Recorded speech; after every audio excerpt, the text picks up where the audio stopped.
Okay, so we're carrying on with the Christmas Carol analysis of Stave 3, the Ghost of Christmas Present. The Ghost of Christmas Present has taken Scrooge to the Cratchit's house, and now they're moving on. So we're going to see another vignette, another scene, or another snapshot of life at Christmas time. By this time it was getting dark and snowing pretty heavily, and as Scrooge and the Spirit went along the streets, the brightness of the roaring fires in the kitchens, parlours, and all sorts of rooms was wonderful. Here the flickering of the blaze showed preparations for a cosy dinner, with hot plates baking through and through before the fire, and deep red curtains ready to be drawn to shut out cold and darkness. There all the children of the house were running out into the snow to meet their married sisters, brothers, cousins, uncles, aunts, and be the first to greet them. Here again were shadows on the window blind of guests assembling, and there a group of handsome girls, all hooded and fur-booted, and all chattering at once, tripping lightly off to some neighbour's house, where woe upon the single man who saw them enter, artful witches well they knew it, all in a glow. So this again is setting up this idea of kind of contrasting cold and dark, which we know represents Scrooge, with warmth. So we've got darkness and cold, but then we've got the brightness of roaring fires being wonderful, the flickering of the blaze, a cosy dinner, hot plates baking in a fire. Even the curtains are red, sort of showing warmth, ready to be drawn shut to draw out the cold and darkness. Children of the house running. We've got people again, whole list of people. And we've got even the girls are kind of hooded and fur booted to show warmth. They're talking and they're chatting, and they're going off to some neighbour's house. So all these ideas keep coming back. So we've got warmth, and we've got light, and we've got the shutting out of the cold and dark.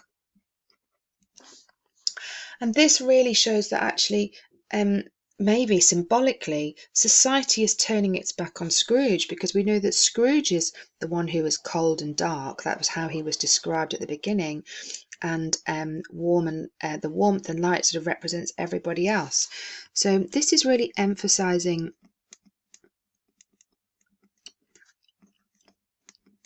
Scrooge's isolation. He is missing out on life.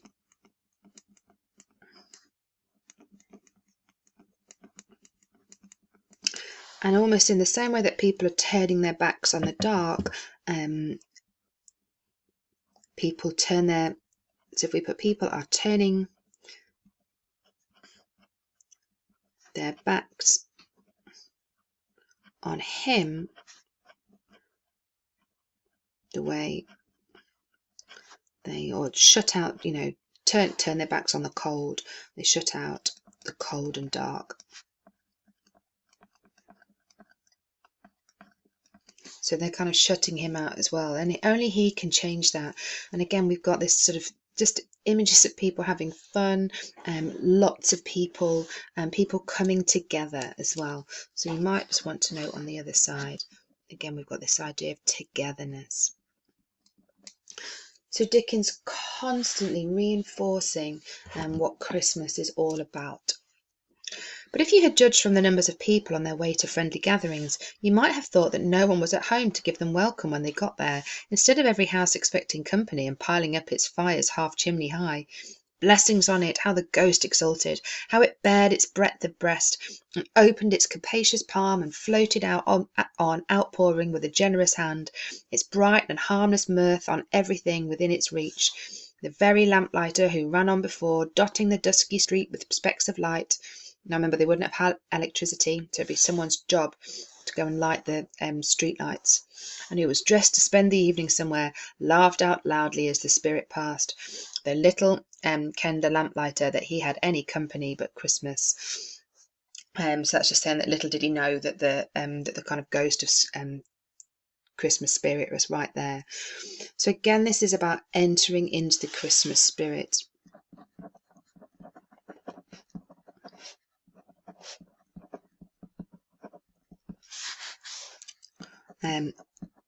warmth, love, light, people, happiness, celebration. And this sort of, if you can't be like this on Christmas Day, then there's something seriously wrong, which is what we know about Scrooge. Everybody else is celebrating. Everybody else is entering into this kind of Christmas mood, this kind of the feeling of Christmas. But Scrooge is such a sinner, so isolated, so cold-hearted, that even at Christmas time he can't find his way really back into society. And I think this is the idea that the ghosts have to show him he has totally lost his way. Okay. So that's our first kind of general scene of Christmas, and now it moves on to some others. And now, without a word of warning from the ghost, they stood upon a bleak and desert moor, where monstrous masses of rude stone were cast about, as though it was the burial place of giants, and water spread itself wheresoever it listed, or would have done so, but for the frost that held it prisoner, and nothing grew but moss and furze and coarse rank grass. Down in the west the setting sun had left a streak of fiery red, which glared upon the desolation for an instant like a sullen eye, and frowning lower, lower, lower yet, was lost in the thick gloom of darkest night. "What place is this?" asked Scrooge. "A place where miners live, who labour in the bowels of the earth," returned the spirit. "But they know me. See." So what goes on here is the ghost is going to take Scrooge to lots of different scenes. So the first one is the mine, and if we just go back and look at the language, it's bleak, it's deserted, it's monstrous, the stone is rude, it's like the burial place of giants, it's cold, nothing grew but moss and furze, the grass is coarse and rank, it feels like it's a prisoner because it's trapped in this ice, and even the sun is going, the sun had left a small streak, and it's sort of frowning, it's thick gloom of darkest night. So we've got extremely negative language here. I'm not going to go into the analysis of each of those different words, but he's trying to sort of paint this picture, an image of a depressing place. Okay, so if you put in big letters, this first bit that we meet is the image that sees the image of the mine, and they're having to labour. They're doing this because they've got to work. They're labouring in the bowels of the earth. But he says, "But they know me. See." So again, even though it's so depressing, when he says, "But they know me," it means that they're still celebrating. They're still sharing in the Christmas spirit.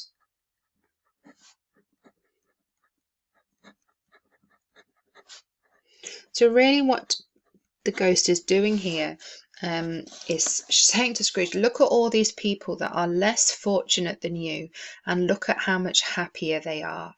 And that same message really is coming from Dickens, like, remember other people who are less fortunate than you. So if we just put a little note here as well, this message is from the ghost to Scrooge. But again, this other way of looking at it is it's from Dickens to the reader. We can put a big colon to introduce our message. See or remember those less fortunate than you, and sort of see their gratitude, how grateful they are despite not having much. So again, this idea that we then need to be more grateful as well. So let's look at the miners then. A light shone from the window of the hut, so straight away we can see this reference to light. and swiftly they advanced towards it. Passing through a wall of mud and stone, they found cheerful company assembled round a glowing fire. An old, old man and woman, with their children and their children's children and another generation beyond that, all decked out gaily in their holiday attire. So, this idea of clothing kind of sort of signifying the celebration is really important. The old man, in a voice that seldom rose above the howling of the wind upon the barren waste, was singing them a Christmas song, and it had been a very old song when he was a boy, and from time to time they all joined in the chorus. So surely as they raised their voices, the old man got quite blithe and loud, and so surely as they stopped, his vigour sank again. So let's just note down, we have got an image of light. We have got an image of a fire. So we have got warmth. We have got clothing. We have got company coming together, and we have got singing. And these images or motifs, because they keep coming back, are going to be really important. So that's the end of the bit about the mine. And then they move somewhere else. The spirit did not tarry here, but bade Scrooge hold his robe, and passing on above the moor, sped whither? Not to sea, to sea. So this is the next place they go, okay, to the sea. To Scrooge's horror, looking back, he saw the last of the land, a frightful range of rocks behind them, and his ears were defended by the thundering of the water as it rolled and roared and raged among the dreadful caverns it had worn, and fiercely tried to undermine the earth. But upon a dismal reef of sunken rocks, some league or so from shore, on which the waters chafed and dashed the wild year through, there stood a solitary lighthouse. Great heaps of seaweed clung to its base, and storm birds, born of the wind one might suppose, as seaweed of the water, rose and fell about it, like the waves they skimmed. Okay, so again we've got this kind of negativity building up towards the lighthouse. And again it's the lighthouse that is solitary. The lighthouse is isolated, just away in the same way that these people were in the bowels of the earth. So he's chosen a location there that is particularly isolating. We've got another one here that is particularly isolating, and we've got all this negative language again. Horror, frightful range of rocks, deafened by thundering of water, rolled, roared, raged. So that lovely alliteration there.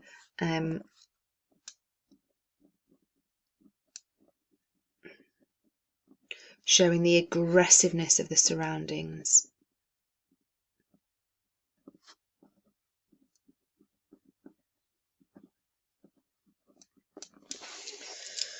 The rocks are dismal, and the waters get chafed and dashed. So again, it's this idea of kind of violence in terms of these verbs. All these things building up a very negative impression of the setting. And again, despite that, even here, two men who watched the light had made a fire. So they watched the light, they made a fire, that through the loophole in the thick stone wall shed out a ray of brightness on the awful sea, joining their horny hands. So again, we've got this image of like how hard they have to work. In the same way that we had laboured up here, we've got the kind of horny hands, their rough hands from their physical work. Over the rough table at which they sat, they wished each other a Merry Christmas in their can of grog. So they've got a drink, and one of them, the elder two, with his face all damaged and scarred with the hard weather, as the figurehead of an old ship might be, struck up a sturdy song that was like a gale in itself. So if we think about what we had here, light, fire, warmth, clothing, company, singing. Again, we haven't got clothing, but we've got drink, we've got fire, we've got light, we've got song. I'm just going to pick out that bit as well about his face being all damaged and scarred by the hard weather. So we can, rather than just repeat ourselves, we can just write the motifs, repeat. Okay, so then that's the end of that image. So we can write here the lighthouse, and then we can look at the last one.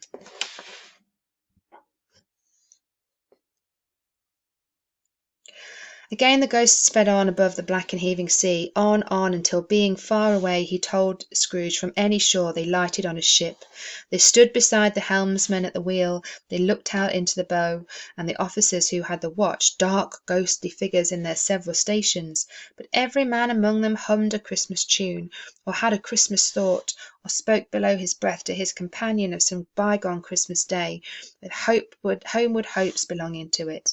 And every man on board, waking or sleeping, good or bad, had had a kinder word for another on that day than on any other day in the year, and had shared to some extent in its festivities, and had remembered those he cared for at a distance, and had known that they delighted to remember him.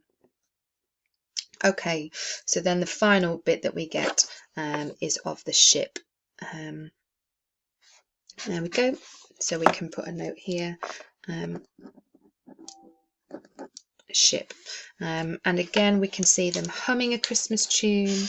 It talks about their companions, and them sort of having kind words for each other, remembering those he cared for. So again we have this idea of singing and togetherness and the Christmas spirit being entered into by these people. And I think what's important here is we get this constant juxtaposition of negative place, happy people. So if we could just write ourselves a little note at the bottom, juxtaposes negative surroundings,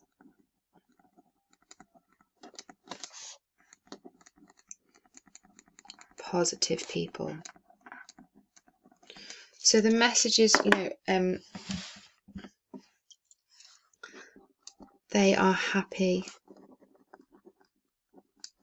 despite their circumstances, and it's also the importance of Christmas in raising or lifting people up,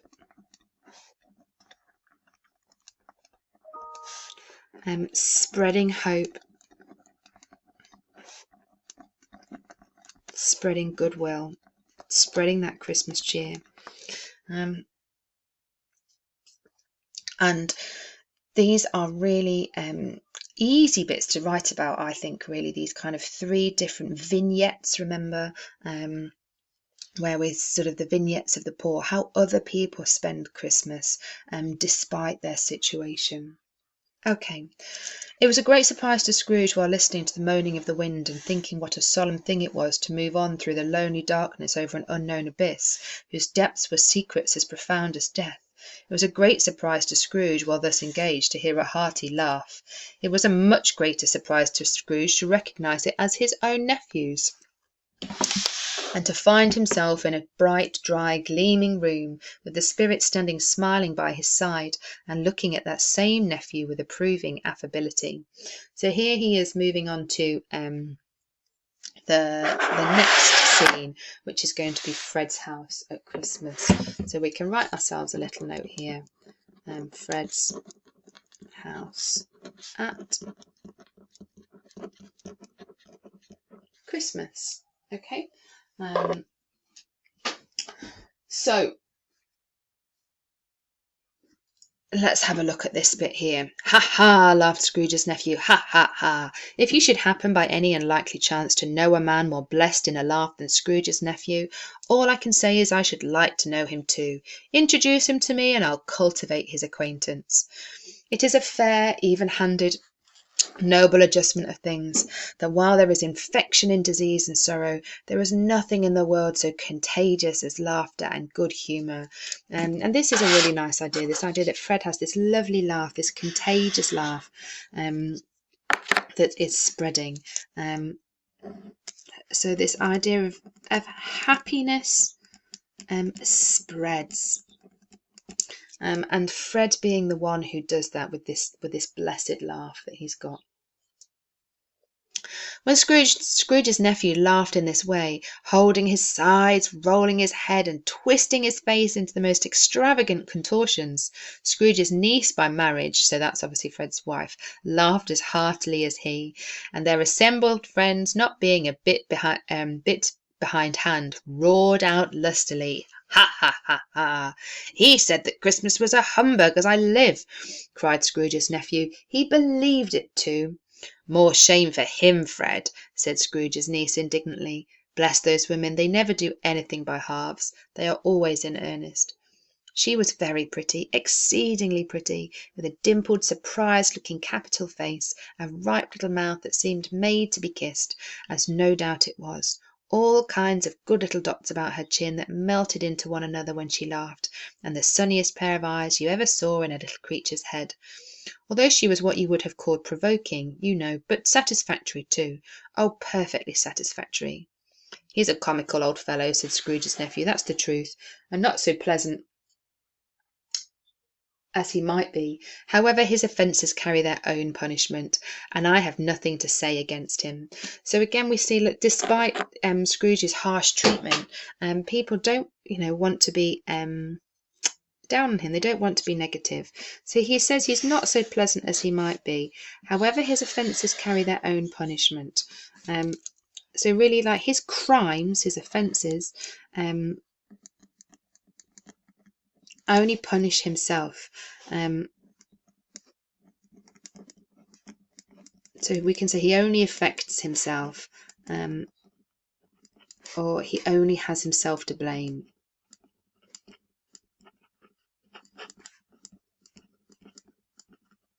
No one else is affected by his misery, and nobody else is responsible for it, really. So he punishes himself with this way of being. He is the one who misses out, is essentially what Fred is saying there.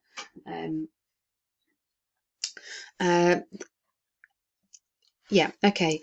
"I'm sure he is very rich, Fred," hinted Scrooge's niece. "At least you always tell me so." "What of that, my dear?" said Scrooge's nephew. "His wealth is no use to him. He don't do any good with it. He don't make himself comfortable with it. He hasn't the satisfaction of thinking that he is ever going to benefit us with it." Okay, so his wealth is no use to him. He doesn't do any good with it. He doesn't make himself comfortable with it, and he's not even going to benefit us with this. So here we've got this idea that Scrooge's life has no meaning.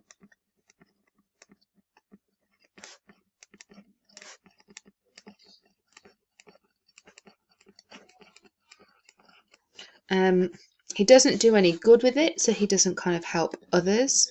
This idea of charity.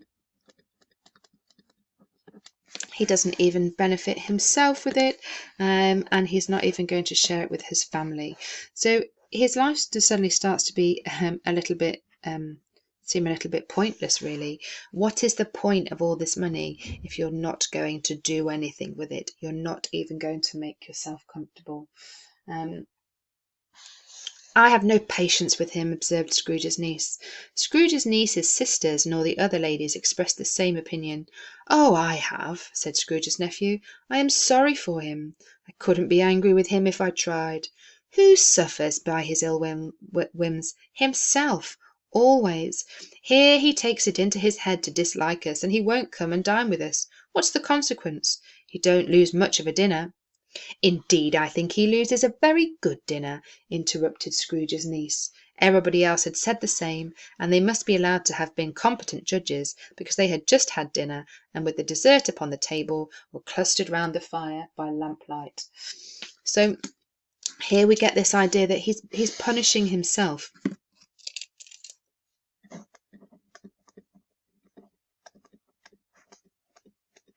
And this is really just heightening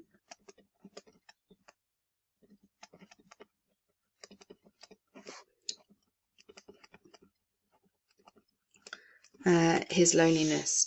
But Fred we see here as a particularly strong character. He is not put off by Scrooge's negativity, whereas the others sort of don't have the patience for him, don't have the time. But Fred we see as this patient and sort of perpetually kind.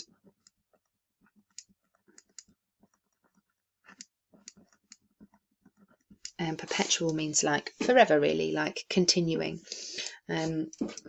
He's not put off by Scrooge's negativity. "Well, I'm very glad to hear it," said Scrooge's nephew, "because I haven't great faith in these young housekeepers. What do you say, Topper?" Topper had clearly got his eye upon one of Scrooge's niece's sisters, for he answered that a bachelor was a wretched outcast, who had no right to express an opinion on the subject. Whereat Scrooge's niece's sister, the plump one with the lace tucker, not the one with the roses, blushed. "Do go on, Fred," said Scrooge's niece, clapping her hands. "He never finishes what he begins to say. He is such a ridiculous fellow." Scrooge's nephew revelled in another laugh, and it was impossible to keep the infection off, though the plump sister tried hard to do it with aromatic vinegar. His example was unanimously followed. "I was only going to say," said Scrooge's nephew, "that the consequence of his taking a dislike to us, and not making merry with us, as I think, that he loses some pleasant moments which could do him no harm. I'm sure he loses pleasanter companions than he can find in his own thoughts, either in his mouldy office or his dusty chambers. I mean to give him the same chance every year, whether he likes it or not, for I pity him. He may rail at Christmas till he dies, but he can't help thinking better of it. I defy him, if he finds me going there in good temper, year after year, saying, 'Uncle Scrooge, how are you?' If it only puts him in the vein to leave his poor clerk £50, that's something, and I think I shook him yesterday." So here we see Fred being so tenacious, he's not giving up.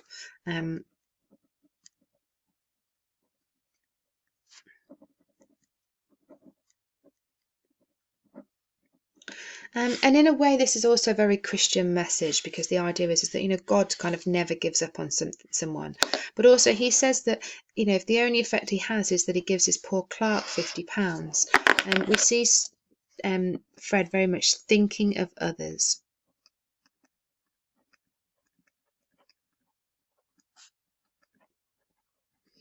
And he's not rising to anger or anything like that. The only consequence is he loses some pleasant moments, and it can do him no harm.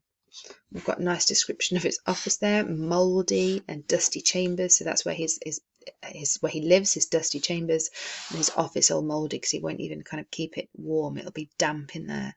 And actually, the irony is that Scrooge thinks he's better off because he's rich, but people pity him. So this is kind of a little bit ironic, probably, for Scrooge. He thinks he is better off than others, but they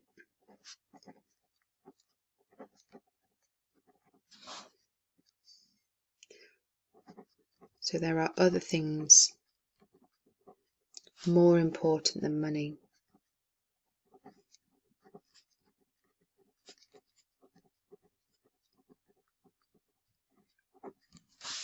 Scrooge can't understand why Fred is happy and why Bob Cratchit is happy when they don't have enough money. But what Scrooge doesn't realise is that they can see him and realise that his money isn't making him happy. So this is where this irony comes from. It was their turn to laugh now at the notion of his shaking Scrooge, but being thoroughly good-natured and not much caring what they laughed about, so that they laughed at any rate, he encouraged them in their merriment and passed the bottle joyously. After tea they had some music, for they were a musical family and knew what they were about when they sung a glee or catch, I assure you. So here we see this kind of image of music that we had in the mines and at the lighthouse, at Bob Cratchit's house, um, on the ship, keeps coming back. Who could growl away any bass like a good one and never swell the large veins in his forehead or get red in the face over it? Scrooge's niece played well upon the harp, and played among other tunes a simple little air, a mere nothing, you might learn to whistle it in 2 minutes, which had been familiar to the child who fetched Scrooge from the boarding school, as he had been reminded by the ghost of Christmas past. When this strain of music sounded, all the things that the ghost had shown him came upon his mind. He softened more and more, and thought that if he could have listened to it often, years ago, he might have cultivated the kindness of his life for his own happiness with his own hands, without resorting to the sexton's spade that buried Jacob Marley. So this is important here, because we're seeing not just music, but the effect of music. It says, when this strain of music sounded, all the things that the ghost had shown him came upon his mind.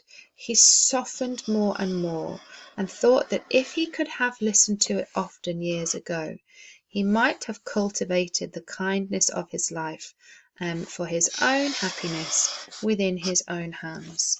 So here we kind of start to feel a little bit of sympathy, because we realise that it's Scrooge's hard life that has made him hard.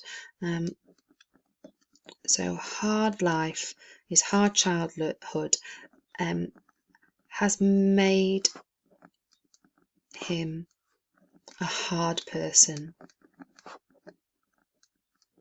That's what it's saying here. If he'd heard this music, it would have softened him. He would have been able to be kinder.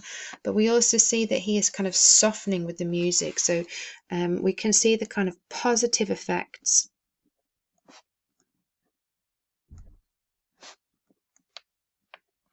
of music, that we need these happy experiences when we're young to make us happy people when we're older.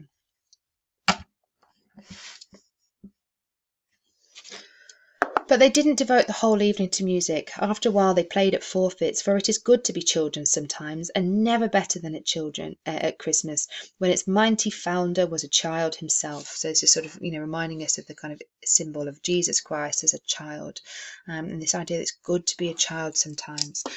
I like this idea. It's kind of suggesting don't take yourself too seriously.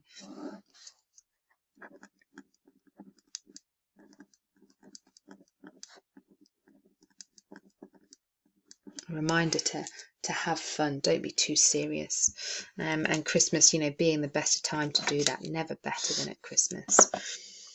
And I no more believe Topper was really blind than I believe he had eyes in his boots. My opinion is that it was a done thing between him and Scrooge's nephew, that the ghost of Christmas present knew it. That way, when he went after the plump sister in the lace tucker, was an outrage on the credulity of human nature, knocking down the fire irons, tumbling over the chairs, bumping against the piano, smothering himself among the curtains. Wherever she went, there went he. So they're playing blind man's buff. They're playing a game. We had them playing charades previously. Now they're playing blind man's buff. This boy, Topper, is using it as an opportunity to kind of chase after the girl that he fancies. He always knew where the plump sister was. He wouldn't catch anybody else. If you had fallen up against him, as some of them did on purpose, he would have made a feint of endeavouring to seize you, which would have been an affront to your understanding, and would instantly have sidled off in the direction of the plump sister. She often cried out that it wasn't fair, and it really was not. But when at last he caught her, when in spite of all her silken rustlings and her rapid flutterings past him, he got her into a corner where there was no escape, then his conduct was the most execrable. For his pretending not to know her, his pretending that it was necessary to touch her headdress, and further to assure himself of her identity by presenting a certain ring upon her finger and a certain chain about her neck, was vile, monstrous. No doubt she told him her opinion of it, when another blind man being in office, they were so very confidential together behind the curtains. So they're kind of getting all romantic, this pair. But the idea is, again here, this importance of games, having fun, and coming together.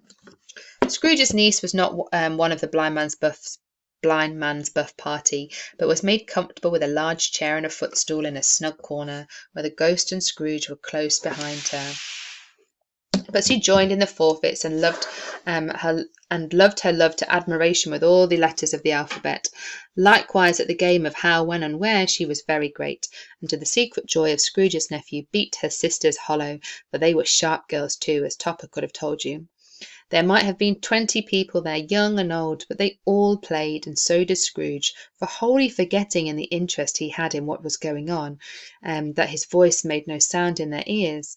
He sometimes came out with a guess quite loud, and very often guessed quite right too, for the sharpest needle, best Whitechapel, warranted not to cut in his eye, was not sharper than Scrooge, blunt as he took it in his head to be. The ghost was greatly pleased to find him in this mood, and looked upon him with such favour, that he begged like a boy to be allowed to stay until the guests departed, but the spirit said this could not be done. So here we see a change in Scrooge. The ghost is pleased to find him in this mood, and then Scrooge begged like a boy to be allowed to stay. So we see this idea of him joining in. He's suddenly seeing the value of companionship.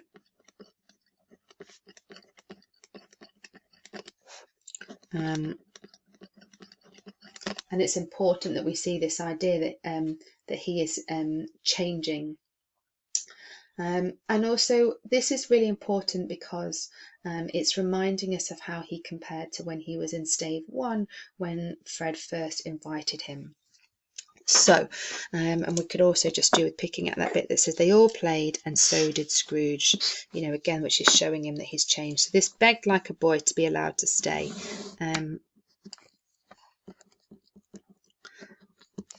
Obviously it's a simile, but he's not actually a little boy.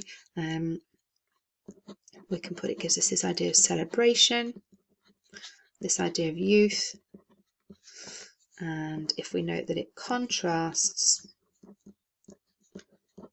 Stave 1 when he refused Fred's offer. Now remember, this isn't real. He's there with the ghost, so Fred can't see him. It's not until Stave 5 that he actually goes to Fred's house and asks to be included as part of Christmas. Here is a new game, said Scrooge. 1/2 hour spirit, only one. And it's interesting this bit, we see him kind of literally begging like a child to be included. It was a game called Yes No, where Scrooge's nephew had to think of something, and the rest must find out what. He only answering to their questions yes or no, as the case was. The brisk fire of questioning to which he was exposed elicited from him that he was thinking of an animal, a live animal, rather a disagreeable animal, a savage animal, an animal that growled and grunted and talked sometimes, and lived in London and walked about the streets, and wasn't made a show of, and wasn't led by anybody, and didn't live in a menagerie, and was never killed in a market, and was not a horse, an ass, a cow, or a bull, or a tiger, or a dog, or a pig, or a cat, or a bear. At every fresh question that was put to him, this nephew burst into a fresh roar of laughter, and was so inexpressibly tickled that he was obliged to get up off the sofa and stamp. At last the plump sister, falling into a similar state, cried out, "I have found it out! I know what it is, Fred! I know what it is!" "What is it?" cried Fred. "It's your Uncle Scrooge!" Which it certainly was. Admiration was the universal sentiment, though some objected that the reply, "Is it a bear?" ought to have been yes, inasmuch as an answer in the negative was sufficient to have diverted their thoughts from Mr. Scrooge, supposing they had ever had any tendency that way. So they're just kind of playing a game here and teasing, but it's this idea that Scrooge is like an animal. He's savage, he's disagreeable, he growls and he grunts, and we can add that this is all, this idea of Scrooge is like an animal.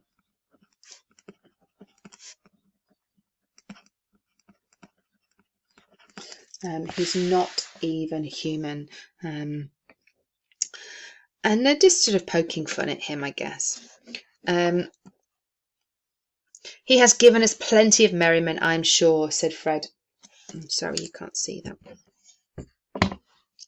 He has given us plenty of merriment, I'm sure, said Fred, and it would be ungrateful not to drink his health. Here is a glass of mulled wine ready to our hand at the moment, and I say, Uncle Scrooge. Well, Uncle Scrooge, they cried. So here we see, just like Bob sort of putting a toast to the founder of the feast, to Scrooge, these guys are still toasting Scrooge. A Merry Christmas and a Happy New Year to the old man, whatever he is, said Scrooge's nephew. He wouldn't take it from me, but may he have it nevertheless. So here we see again this quality in Fred, where he won't give up.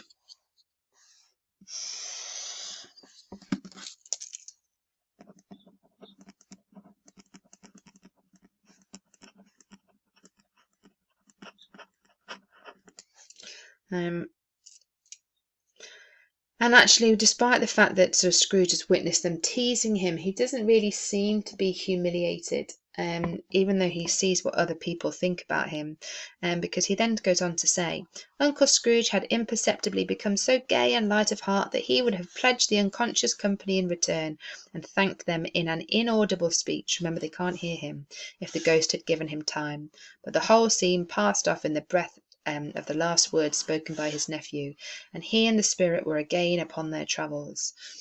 Now, I think what's really interesting here is that both the Cratchit family and Fred's family, they do still care about Scrooge. They do still talk about Scrooge and think about Scrooge and include him in their toasts, even though Scrooge wants nothing to do with them. Much they saw and far they went, and many homes they visited, but always with a happy end. The spirits stood by sick beds and they were cheerful, on foreign lands and they were close at home, by struggling men and they were patient in their greater hope, by poverty and it was rich, in almshouse, hospital and jail, in misery's every refuge, where vain man in his little brief authority had made past the door and barred the spirit out, he left his blessing and taught Scrooge his precepts. Okay, so let's just go back to the other page quickly and just make a couple of notes here. So basically what's going on here is the spirit is visiting all these people who are having a hard time or in some kind of hardship or difficulty, and he is able to sort of make it better for them with a happy end. So sick beds become cheerful. If they're far away from their family, they feel closer at home. If they're having a hard time, he makes them more patient and gives them more hope. So all of this is really about the positive impact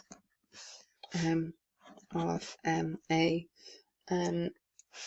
sort of, could just be a belief in Christmas, the Christmas spirit, or on another level, putting your faith in God. So he shows him all these other different scenes which we don't get to see. And then he says, and taught Scrooge his precepts. That basically means he's like teaching him a lesson, teaching him a precepts is basically like a rule about how to behave. So it's Scrooge who still needs to learn.